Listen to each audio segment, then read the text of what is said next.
Hello friends, আমি অমৃতা। আমার নতুন একটা ব্লগে সবাইকে ওয়েলকাম। বলো তো এখানে কি রান্না হবে আজকে সকালে ব্রেকফাস্টে? গেস করো। না, ডিম পরোটা কিংবা লুচি তরকারি বা লুচি আলুর দম না, বা ব্রেড টোস্টও না। এখানে হচ্ছে গরম গরম ক্রিস্পি ধোসা। মাম্মি খুব সুন্দর ধোসা ব্যাটার বানায়, একদম হোমমেড পিওরলি। তো মাম্মিকে বললাম, মাম্মি আজ সকালে একটু ধোসা খাবো। মাম্মি বললো ঠিক আছে, তুমি ফ্রেশ হয়ে নাও, আমি গরম গরম ধোসা রেডি করে দিচ্ছি। আর ঠিক সেই মতেই মাম্মি ডেকে নিল আমাকে সকালবেলা, বললো আম্মু ধোসা রেডি করছি।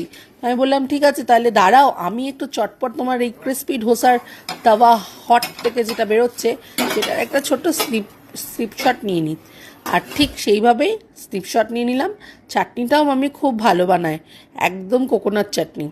আর তারপরে ড্যাডি বলল, আচ্ছা মাম্মি ধোসা খাওয়ালো বলে মাম্মির ভিডিও তুললে, আর আমি একটু চা খেতে চাইবো, তাহলে আমার ভিডিও তুলবে? আমি বললাম নিশ্চয়ই। তাই আমার হাতে চা নিয়ে ড্যাডিকে রেডি করে দিলাম।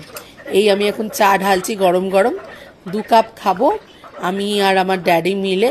আর জমিও একটু আড্ডা দেবো, সকালের আড্ডা তো দিতেই হয় নাকি। ঠিক সেইভাবেই চাটা নিয়ে নিলাম। এখন যাচ্ছি আমি আমার ড্যাডিকে চাটা দিতে।